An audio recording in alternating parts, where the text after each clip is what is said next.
आज का हमारा मौजू है बुत परस्ती व मुकाबला शख्सियत परस्ती।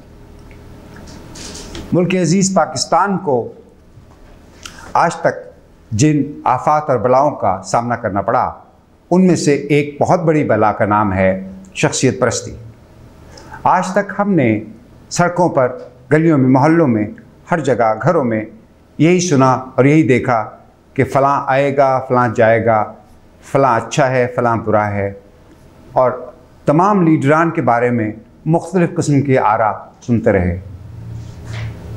आज हम जिस मौजू पर बात करना चाहते हैं वो बज़ाहिर शायद इतना अहम महसूस ना हो, लेकिन अगर हम ज़मीनी हक़ाइक़ पर नज़र डालें और पाकिस्तान के 60 की दहाई से लेकर आज तक की प्रोग्रेस के बारे में सोचें और वो तमाम मामलात, तमाम मसाइल जिनका हमें सामना है, उनका हकीकी जायज़ा लें, तो शायद हमारी समझ में ये बात बेहतर तौर पे आ जाएगी कि हमारी तरक्की और खुशहाली के रास्ते में जो बड़ी रुकावटें हैं, उनमें से एक शख्सियत परस्ती भी है। हमारे आबा व अजदाद ने, हमारे इस्लाफ ने बुत परस्ती के ख़िलाफ़ जिहाद किया, जानें दी, जानों के नजराने पेश किए और हक़ और बातिल की लड़ाई में हमेशा हक़ का साथ दिया और हक़ के लिए खड़े हुए, और इसके लिए बेशुमार कुर्बानियाँ हमारे सामने मौजूद हैं। आखिर ऐसा क्यों है? हक़ क्यों ज़रूरी है? सच्चाई क्यों ज़रूरी है? बुत परस्ती और शख्सियत परस्ती क्यों मना है?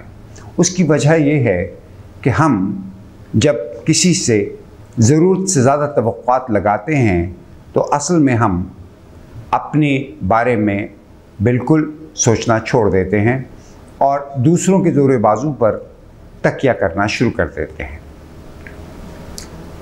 अल्लाह ताला ने वाज़ेह तौर पर कुरान पाक में ये फ़रमाया है, और जिसको जनाब अल्लामा इकबाल रहमतुल्लाह अलैह ने अपने अशार में ढाल कर हम तक पहुँचाया कि खुदा ने कभी उस कौम की हालत नहीं बदली, ना हो जिसको ख्याल खुद अपनी हालत के बदलने का।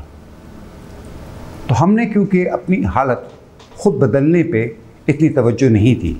60 की दहाई का पाकिस्तान दुनिया भर में तरक्की के हवाले से एक मॉडल करार दिया जाता था, और बहुत से ममालिक ने, जिनमें कोरिया, जिसे आज साउथ कोरिया कहते हैं आप, ने भी पाकिस्तान के 5 साला मंसूबे पर बाकायदा अमल करते हुए तरक्की और खुशहाली पाई, और आज कोरिया दुनिया में कहाँ है आप सबके सामने है। 70 की दहाई में जनाब ज़ुल्फ़िकार अली भुट्टो साहब, उनके दौर में नई जहतें, नई बातें, नए पहलू सामने आए। फिर 80 की दहाई में, और उसके बाद फिर 90 की दहाई में जो कुछ हुआ वो हम सबके सामने है कि हम कई स्टेप्स पीछे चले गए, और उसके बाद फिर पीछे जाने का सिलसिला मुस्तकिल और मुतवातर हो गया। जनाब हज़रत अली करमल्लाह वजहू का ये बयान है, आपने फरमाया है कि कोई माशरा कुफ्र पे तो कायम रह सकता है, नाइंसाफ़ी पे कायम नहीं रह सकता।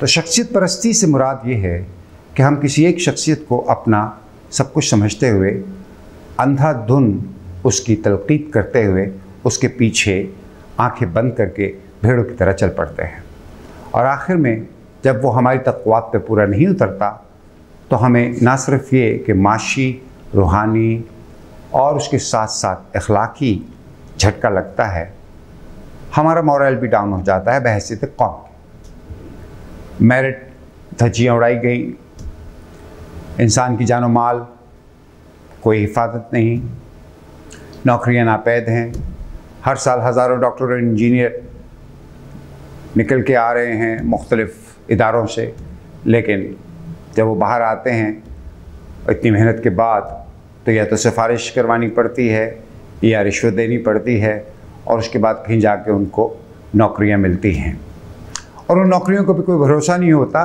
क्योंकि अगर एक मखसूस हुकूमत के दौरानिए में उनको नौकरियां मिली तो उस हुकूमत के जाने के बाद वो नौकरियां भी ख़तरे में पड़ जाती हैं। हमारे यहाँ शख्सियत परस्ती इस हद तक पहुंच चुकी है कि मैंने बहुत से लोगों को कहते सुना कि जनाब अल्लाह ताला बड़ा रहीम व करीम है, बड़ा गफ़्फ़ार है, जब वक्त आएगा जब अल्लाह के हुजूर पेश होंगे अल्लाह से माफ़ी मांग लेंगे, अल्लाह ताला हमें माफ़ कर देगा। लेकिन आज दुनिया के मसाइल हमारे सामने हैं, आज जो बिजली के पानी के मसाइल हमारे सामने हैं, आज जो हमें थानेदार के सामने खड़ा होना पड़ता है, आज जो हमें ब्यूरोक्रेट्स के सामने खड़ा होना पड़ता है, आज जो मुश्किलात हमें ज़मीनी तौर पर सामने हैं, उनसे निपटने के लिए हमें कंप्रोमाइज़ करने पड़ते हैं, अपने लिए नहीं, अपनी औलाद के लिए, अपने ख़ानदान के लिए। इस्लाम बड़ा सीधा साधा है। इस्लाम में कोई दरमियान का रास्ता, शॉर्टकट्स नहीं है। या सच है या झूठ है, या हक़ है या बातिल है। और हक़ के लिए गारंटीज़ हैं, झूठ और बातिल के लिए गारंटीज़ नहीं हैं। ये सब कुछ जानते हुए भी हम फिर भी उस ट्रैप में गिरते हैं और उस ट्रैप की वजह से हम नुकसान भी उठाते हैं। उसके बावजूद हम अपनी तमाम कोताहियों से किसी तरह भी सबक हासिल नहीं करते। जैसे किसी ने बहुत पहले कहा था कि तारीख़ से हम ये सबक सीखते हैं कि तारीख़ से हम कोई सबक नहीं सीखते। लिहाजा इस अमर की ज़रूरत है कि हम शख्सियत परस्ती को छोड़कर, जो कि बुत परस्ती की एक नई जदीद शक्ल है, उसे छोड़कर हम अल्लाह पर, अपनी मेहनत पर, ईमानदारी पर भरोसा करें और अपना काम, अपनी ज़िम्मेदारियां बखूबी अंजाम दें। और बाकी मामलात जो हैं वो अल्लाह पर और अल्लाह ताला ने जिन लोगों को हमारा वसीला बनाया है उन पर छोड़ दें। ये सब कुछ करने के लिए सबसे पहले हमें अपनी सफ़ों में इत्तेहाद पैदा करना है, एक दूसरे से मोहब्बत पैदा करनी है, हमें एक दूसरे का हाथ पटाना है, ताकि पाकिस्तान जो आज से 50 साल पहले जिस जगह खड़ा था वहाँ से दोबारा अपने सफ़र का आगाज़ किया जाए और एक बेहतरीन दौर की तरफ जाया जाए।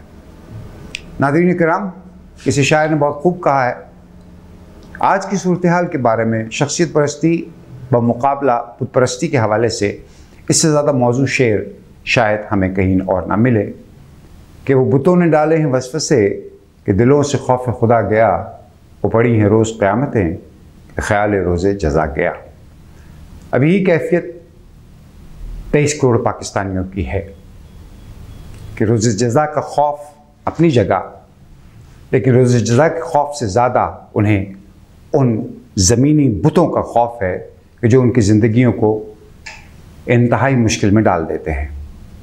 आज के जदीद दौर में जबकि दुनिया चाँद से भी आगे सितारों पे कमर डाल चुकी है, हम आज भी बिजली और पानी से महरूम हैं।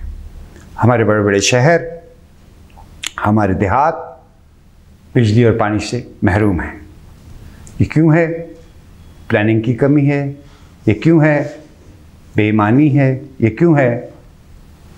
इसका जवाब हमें तलाश करना है और हमें मिल के तलाश करना है और हमें अपनी सफ़ों में इत्तेहाद भी पैदा करना है, अपने गिरेबानों में भी झांकना है कि हम अपने माशरे को क्या दे रहे हैं। आने वाली नस्लों के लिए ये ज़रूरी है कि हम अपनी मसरूफ़ ज़िंदगियों में से सिर्फ एक लम्हा निकाल कर 1 मिनट के लिए बैठ कर ये सोचें कि हम कहाँ गलत थे, हमने कहाँ गलती की, हमें अपनी गलतियों को कैसे सुधारना है। इसमें कोई रॉकेट साइंस की ज़रूरत नहीं है, इसमें किसी बहुत पढ़े लिखे आलिम फाजिल एनालिस्ट की ज़रूरत नहीं है।